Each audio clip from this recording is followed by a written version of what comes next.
I'm really pleased to join and to be joined by and welcome on stage Andrew Miskin, Philippe Mathieu, Bruno Berton, and Laurent Giquel. Gentlemen, please join me on stage.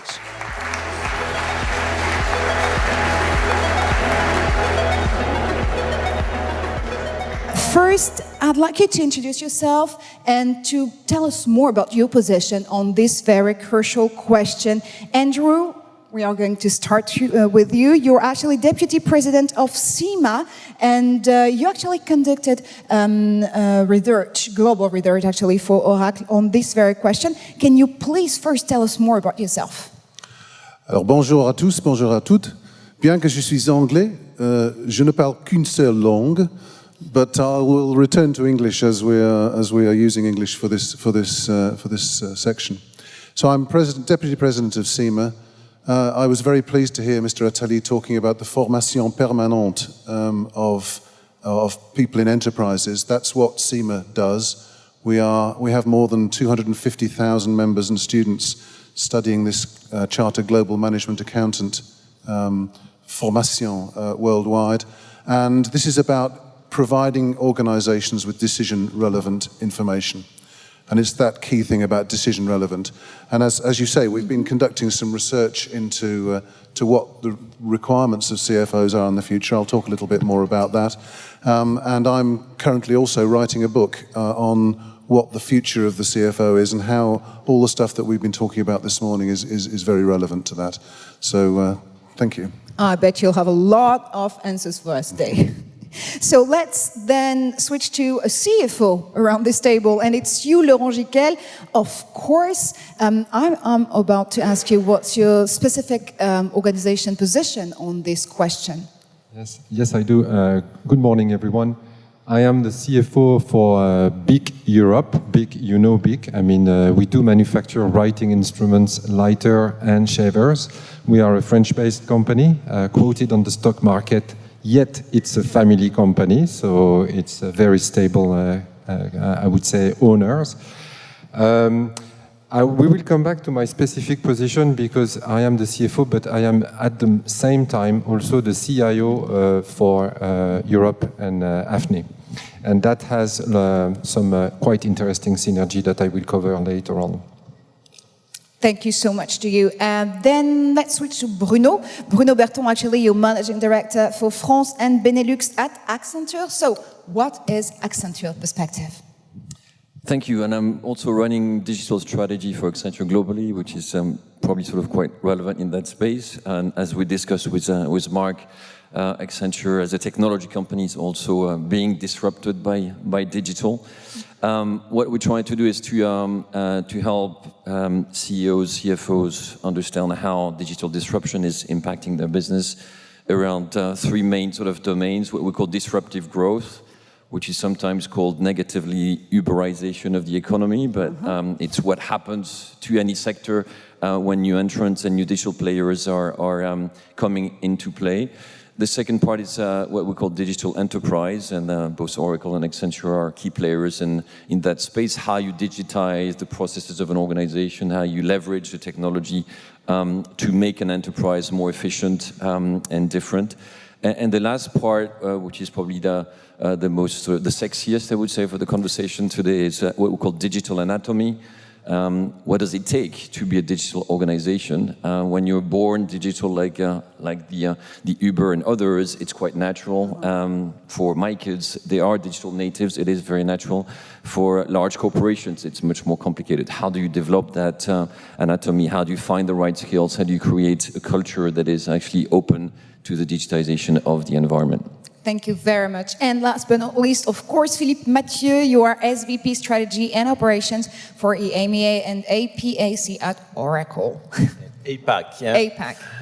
Good morning. I actually used to be the CFO for that same area, and that's probably why I'm here around these gentlemen. That might be a clue. Yeah. So the net, as far as I'm concerned, is I'm generally the guinea pig for every introduction of technology that Oracle is making. So prior to you testing it and adopting it, I'm typically the first one going with it. You know, and in a nutshell, what I would say is that over the past 15 years, Oracle has really been on the front edge when it comes to re-engineering the way we run the organization. Would it be down to simplifying the way we do things, standardizing, centralizing, automating? And most recently, obviously, we have the SMAC agenda, which is really on the top of our day-to-day. You know, the move towards social technologies, mobile, analytics, and the cloud is really our day-to-day. Wonderful, thank you so much. So actually, Bruno, you were talking a few seconds about Uberization, so let's get Uberized. Okay, so Uber, per se, has no vehicles. Facebook creates no content. Airbnb owns no real estate. So still, they're totally changing and disrupting the markets. So what is your view on digitalization, on disruption, if I may? So this is the favorite example of the media, every sort of industry, the no assets industry, right? So mobility with no cars and you know, sort of hospitality with no rooms or no hotels, etc. No. I mean, it's quite normal. It's obviously, you know, the stock market has picked up on that message as well. The digital world is very much around the fact that the customer has now, you know, taken. Let's say, control of you know, many activities, many choices, has the data, has the information. And when I say customer, it can be a consumer, it can be a, you know, a client. And so this is where, and Jack was talking about that before, the access to the data and the information becomes more important than the product or the solution. The product becomes a service, and this ability, he was talking about time, and I'm talking about assets, because the key difference is, you know, time is basically the consumption of the asset. The reality is that the disintermediation from a company standpoint is the fact that anybody can use, you know, the unused or what you used to call in the capital market the stranded assets. But digital, I think, it's much wider than that. It's this ability, and he talked about that as well, of the network. So the connectivity between, you know, companies as well as, you know, customers and consumers, which creates the power of you know, the sharing, for example, in that particular case, but more widely, a different type of business model or set of business model. So I think entering into a digital world is first looking at how consumers are reacting differently, are connecting differently, and then from an enterprise standpoint is figuring out what it means for existing business model, how you can invent new business model, very often, you know, data-based, and what kind of role you play in your ecosystem. And obviously, depending on the sector and the industry, the impact is going to be sort of, you know, faster or sort of somewhat later. It's going to be more intense, but everyone at some point gets, you know, impacted. Absolutely. And Philippe, from an Oracle perspective, actually, how do you see these changes with customers? Actually, we can see that they're more and more engaged and that they're reaching and looking for that engagement. Yeah, definitely. This is a big change for customers. If I just take the example of the cloud, you know, these are businesses. I mean, if you take the human capital, you know, management market, if you take the customer experience market, when I look at what we sell today, this is 80 to 90% in the cloud. ERP and the finance world typically were a bit of the laggers when it comes to adopting new technologies, but we've seen a big pickup recently.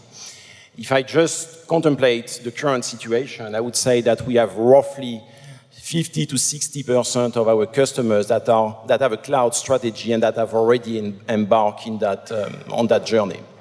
And if you think about it, this is really the opportunity for us as finance professionals to wait in the direction the companies are taking.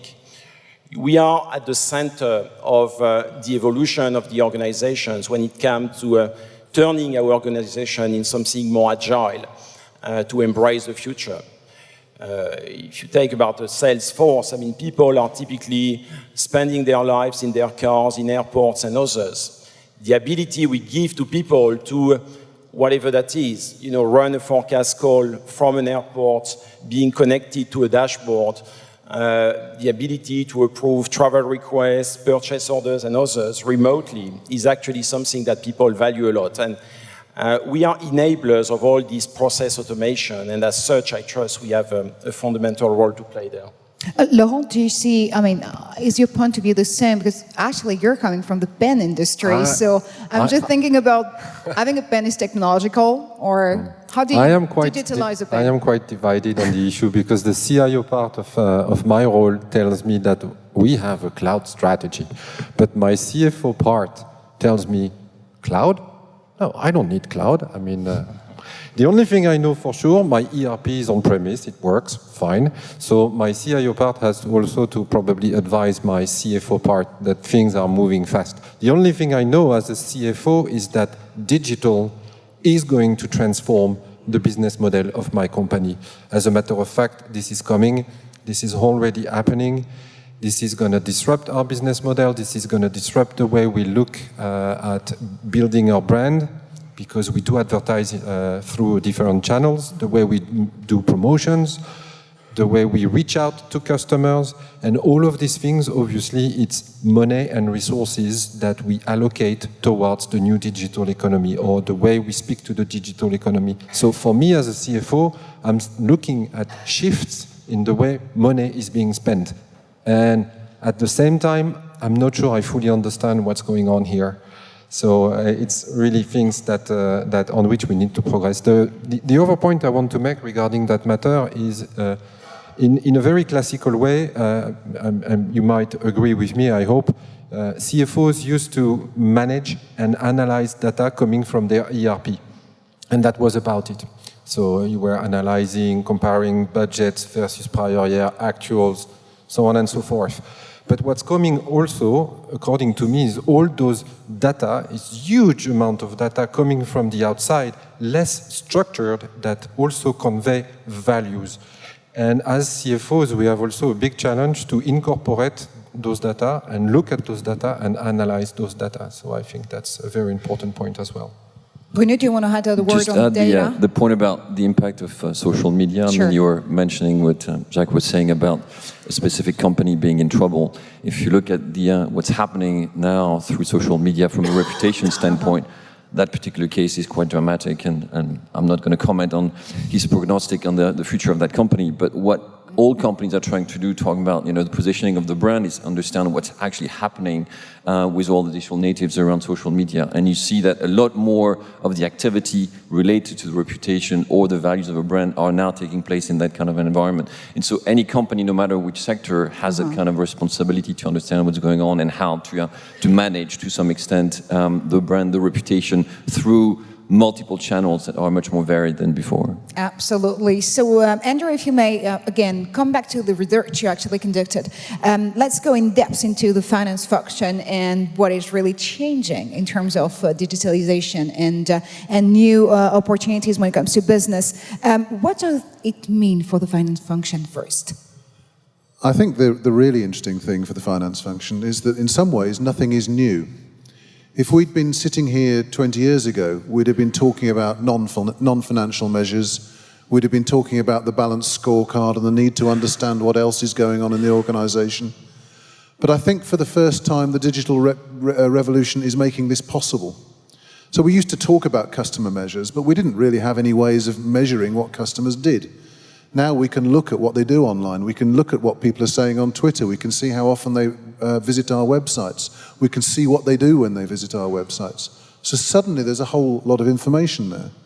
And exactly as you were saying, Laurent, there's all this information out there. It's not just what's in your ERP systems. And finance have a critical role in trying to interpret that, because they're the people with the skills and the experience of how to interpret information and how to make something rational and decision-making out of it. So it's I guess the other big thing that's happening, which is different, is this whole crowdsourcing of decisions. And so how is it that the information which is available from these systems, how is it that the information which is available from the outside world, how can that be brought together into a collaborative environment to help people better make decisions? It's not just about providing one decision maker with one piece of information anymore. It's providing all these people who are involved in this collaborative decision making with this range of information to help them understand the decisions they're making. So that's really how finance is changing. And again, changing through data and the way you are going to give some context to those data, right, Bruno? Yes, if I could sort of come back to what Jacques was saying, the power of no. So good news for you CFOs in the room is that suddenly you're moving to the power of yes. And I think it's probably much more sort of attractive to be in that situation. And it's very much related to what you were just describing, is that access to finance is much easier through crowdfunding, sort of Meteor scheme, many other schemes. Access to data is providing a capacity to have a prospective view on a set of opportunities, and to a large extent, what was the old way of looking at investments and return on investments on capital, etc., remains still important. But there are sort of a very sort of uncertain environment. I'll just give an example of a retail client of ours. They are in that space of all those digital players coming in. They have to figure out how they penetrate, what kind of role they want to play in that ecosystem, and then they have to bring some kind of a business case to the board. And in that environment, there's no way you can figure out what's going to be the return on capital. You have to get into test and experiment mode. You have to really change and have the kind of agility that is required. And suddenly it is the CFO who's actually trying to figure out what the company can afford in terms of risk-taking and sort of moving in the new space. So I think for you guys, I think it's great news is that you're going to be able to say yes from time to time. And you'll be happy to learn that you have the power of yes now, Philippe. As a senior finance executive, have you seen any influence in your business increase? Because you're back to business at the end of the day. Yeah, I think the days of finance being in charge primarily of closing the books are to a degree behind us. Obviously, that remains very important, but it's all about doing that efficiently. It's all about centralizing all of that in shared services, putting a lot of accountability there, and devoting the rest of the resources to provide value to the business. And when I say provide value, I really mean provide value in terms of co-piloting the way we run the organization. And that's where we put all the emphasis at Oracle, really trying to be sitting next to the business leaders and influence the decision, open the eyes of the business as to the market trends, the dynamics, the analytics, and be able to interpret all this information to become more effective. Laurent, you also have the power to say yes and the power to raise your voice. What's your perspective on what Philippe just said? Yeah, I'm going to use it. From time to time, it's good to say yes as well. One thing I tell my team from time to time is, I use something that I guess you all know is the Maslow pyramid. With the basic needs at the bottom, and then the more you move up, and the better you're supposed to be. For me, when I convey this message to my team, I said the bottom of the pyramid is what you were saying, Philippe. It's the reporting, the control, the audit part of the job. And this will remain. This will not disappear. This will remain part of our role. However, our role cannot be limited to that kind of tasks. Today, we have to embrace the journey of digital. We have to understand the new business models. And I think, Andrew, you were telling me before the meeting that only 25% of the CFOs do understand the impact that the digital economy will have on their business model. How can you estimate value creation in your company if you do not understand the digital economy and the consequences it's going to have on your company? So I think all of us, we've made great progress over the last 10 to 20 years in advising the business, in becoming business partners. But today the frontier is changing, and therefore we need also to adapt. So we need to adapt in order to say yes even better, I guess. Mm-hmm. So actually, Andrew, we've seen the fact this morning, you have the figures. Do your findings, again, from the CIMA research you've just conducted, match the trends? Well, I think fairly obviously, yes, they do. And of course, what you get out of any survey is somewhat led by what you ask people. But the fact is that CFOs are continuing to see an increase in their role as they become the people who say yes.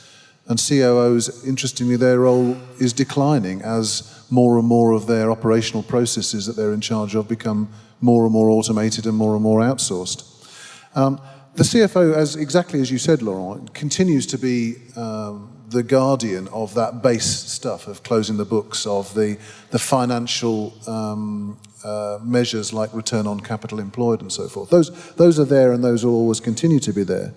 But they are much more focusing their times now on supporting line of businesses with relevant key performance indicators, taking their staff and, let's say, seconding them or placing them out into their lines of businesses as business partners.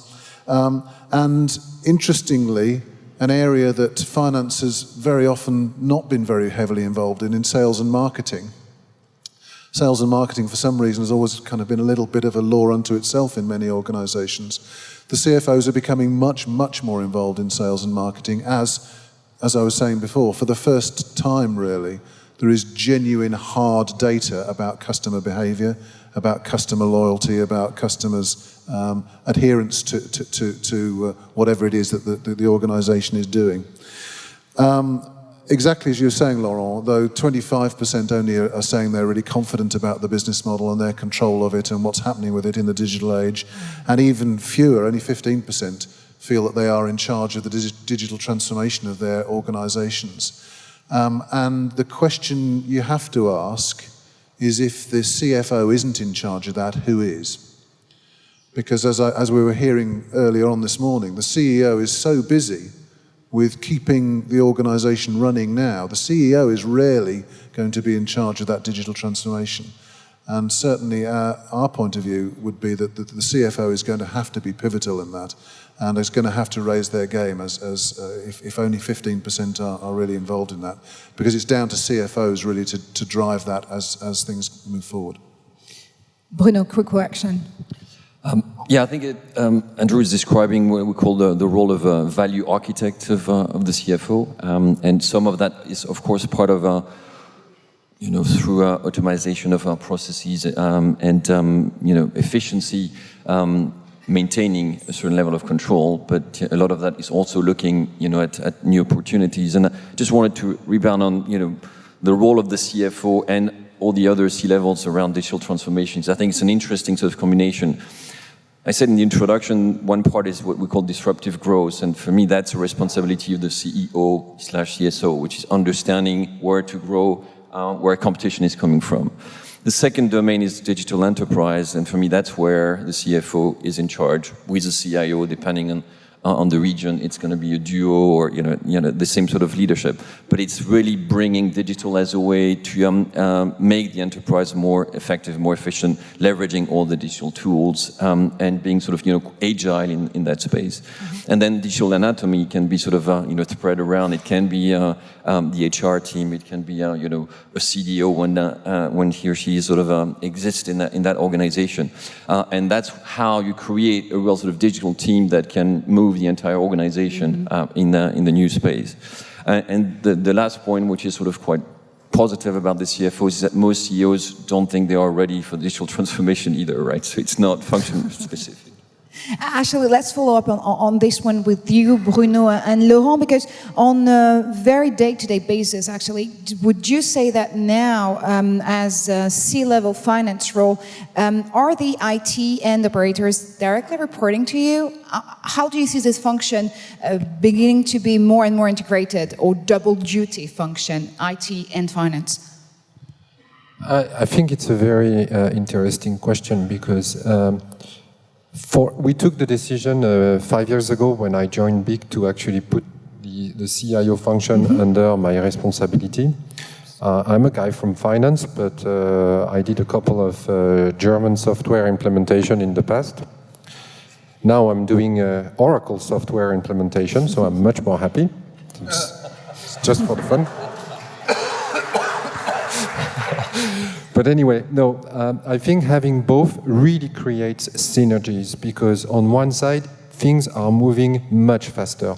On the CIO side, it's evolving much faster. I would say on the CFO side, if nothing else happens, we would be working the way we've been working 5 years ago or 10 years ago. And I think the pace of change is not the same. Combining the two roles helped me also to to be more aware of the changes which are happening. And when you say that, for instance, digital evolution or revolution cannot be led only by CIO, I agree with you. It goes beyond the boundaries of what the CIO alone can do. However, CIO alone cannot do anything.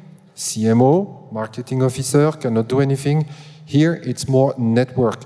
If these two people, together with the CFO, they start to network, it helps a lot. And I can tell you, having both IT and finance all together, you have already two parts. You're just missing sales and marketing. And it's much easier to rally everyone and to make it something that then you can tackle. Actually, Philippe, are you experiencing the same thing as Laurent just described at Oracle? Well, to a degree, what I would say is that the modern CFOs, as part of their attributes, obviously need to have a good business understanding. But not only that, I'd say that they need to be technology savvy. They need to be able to embrace, say, for instance, if I take that example, all the social tools, right? I have teams that are spread across the world that are working on projects and things of that nature. How do you get them to work together? There are technologies that exist that allow you to do that. If you can get people to work on social networks, making use of the technology, this is an accelerator. If you have all your information systems at your fingertips with a set of dashboards and others, that also helps the organizations to be far more effective. Would it be you in your CFO role, but also enabling the sales organization? So my sense is that when we look at the future CFOs, these are two major attributes, the understanding of the business and the technology component. So that plays a more and more important part. And to a degree, the CFOs are at the core of the implementation of those. The social tools, any mobile-enabled technology, any, cloud-related application, any analytics around that, big data and others. This is very much in the domain of the CFO. So it helps to bring the CFOs back at the center of the ecosystem of the enterprise. So you would agree to say that the required finance skill set is definitely evolving, shifting, we could say? I would say so, definitely. Laurent, quick comment on this, if you may. It's going to be a short one because I'm in full agreement with Philippe. I think the skill sets, especially the skill sets needed in finance, are really changing. Once again, we have the legacy tasks, and on those ones, I would say you need to be a good accountant, you need to have the discipline, you need to know about regulations, statutory rules, so on and so forth. But when it comes to helping the business to reinvent itself or to support the business on a daily basis, then you need to have the skill sets of the business itself. And it's not uncommon at BIC that we do recruit in the controlling team or FP&A, finance controlling teams, people from the business, people from marketing, people from sales. If they are ready to work with figures, and if they are not afraid about figures, then we teach them finance. And it's a great experience for them. Sometimes it's just a rotational assignment, 3-4 years. Sometimes they stay with us, but at least we cross-nurture the two worlds. And I think it's very important also to break the frontier between both. Really quick comment with you, Bruno.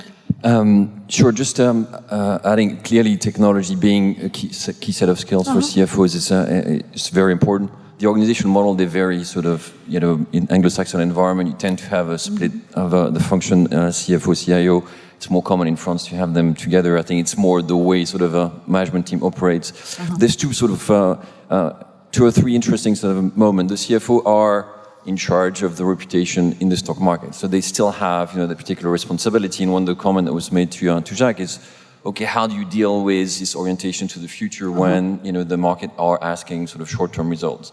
And that's the first challenge for the CFO, is to figure out that way, and particularly from an investment standpoint. And typically the key question from boards is, do we invest enough in that space when we don't really sort of, know exactly where we're heading? So that's an important change. And that's the link with what we call the value architect, is this prospective view on the business. To a large extent, CFOs in the past were really looking at the past and just confirming the past was what it was, good or bad. And that was part of the controlling role. And more and more they have to be looking into the future and figuring out ways to give some light to both the shareholders and the management team about what is possible in the future. And that's what makes it, of course, much more exciting. And that's where the skills need to be a combination of, sales, marketing, sort of business skills, technology skills, as well as, finance skills. Okay, let's actually look to the future and move on to new value drivers with you, Andrew. How is finance actually restructuring to support those kind of drivers? Well, thank you. I think you'll find that what my colleagues around the table have been saying here is absolutely right and to the point. So at CIMA, we worked with our colleagues, the AICPA in the US, to put together this thing called Global Management Accounting Principles. There are some leaflets around if you want to look at that. But that's about what finance is doing and how it is responding to these things. At the core of that is a competency framework. And the competency framework doesn't only have accounting skills in it, it has quite clearly people skills, leadership skills, and communication skills. Because the role of finance merely as the person who keeps the books, puts the numbers under the door and leaves it to the executive to decide what to do, has gone. The finance people have to be involved in selling that information, in communicating that information, in making sure that people understand what that information is saying to them. The survey also says that relatively few, less than a quarter of organisations feel that they have high levels of competence in harnessing digital data to provide these new performance measures. That's quite worrying, really, if you think about it. Most financial organisations would say they have a high level of competence in gathering financial data, but if the non-financial data, or the pre-financial data as we're describing it, is more important to decision-making than the financial data, then they're going to need to get those levels of competence up pretty quickly in order to be able to be genuinely that business partner and the person who is saying yes to the organisation rather than the person who's saying no to the organisation. I'm very happy, as I said to you earlier on, I'm continuing to do research in this myself for this book. If any of you want to discuss that further with me, then please do, or want to ask questions about it. That would be obviously a very great interest to me. And actually, you'll have time to ask questions and more questions about it in a few seconds. Quick question and final question actually with you, Philip, before we actually do move to the Q&A session with the audience. Given the move to non-financial KPIs, how is actually Oracle collecting and measuring digital data? And that's a tricky one. Yeah, that's a tricky one, thank you. Well, I'd say we definitely make that conscious effort to combine all the financial data with all the HR data, customer data. That's very important, and if you look at our dashboards, really it's the combination of all of that. And that's effectively something we are using to sell, right? The way we do our demand generation, as an example, is definitely leveraging this customer information. And we are very much into social listening, social selling, all these new concepts.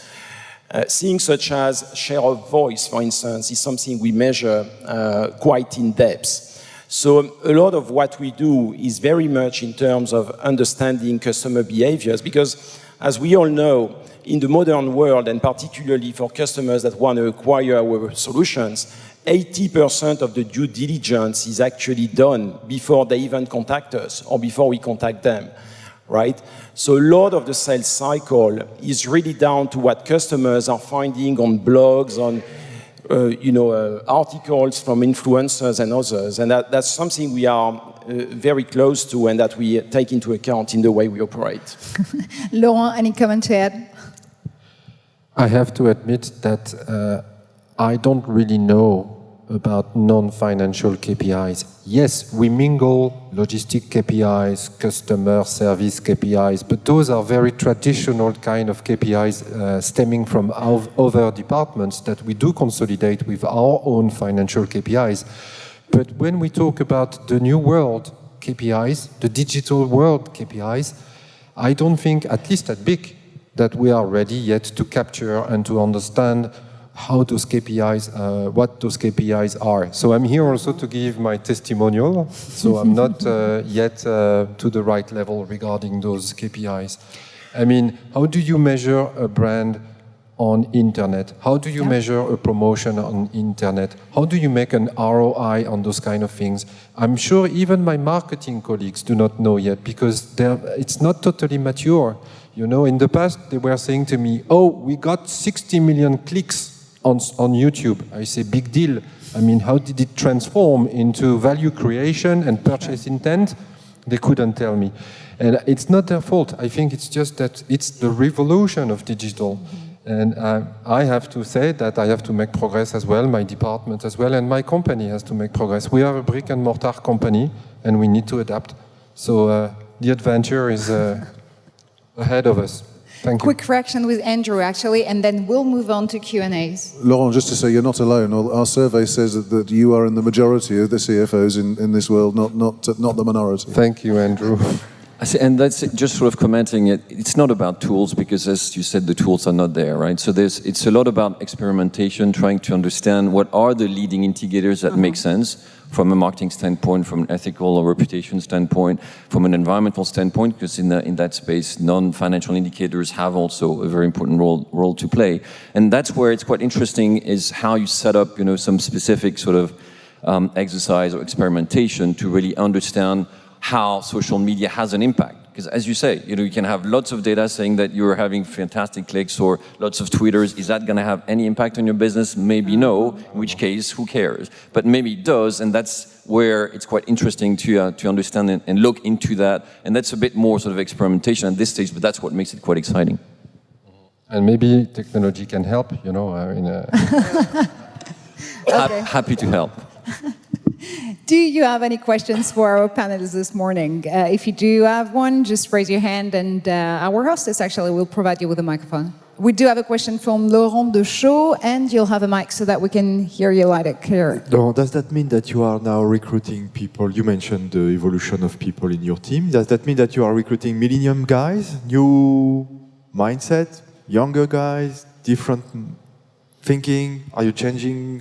What's the shift you see in your personal organization? You mean in my team? Yes. You mean my team?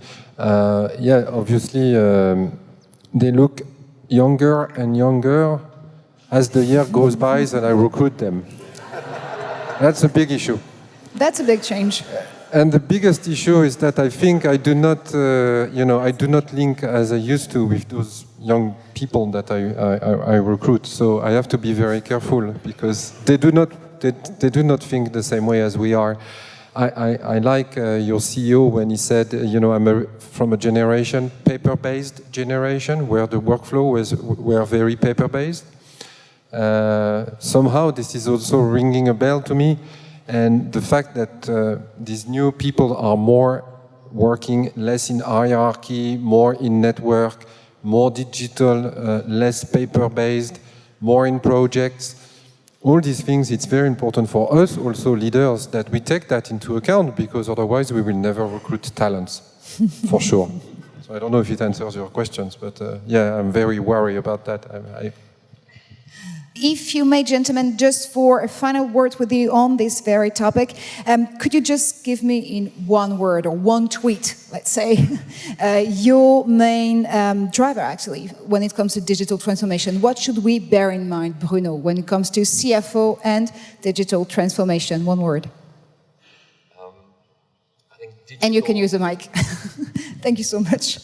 Digital is a fantastic opportunity and gives the CFO the power to say yes. That's a tweet. Andrew, what about you? Don't panic, it's nothing new, but don't miss the bus. Laurent.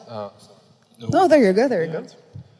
I just think it's a wonderful journey. So as CFOs, we should jump in the bandwagon. And finally. Well, if you don't want to miss the bus, move fast. That's really the important thing. Thank you so much, gentlemen. You can applaud them.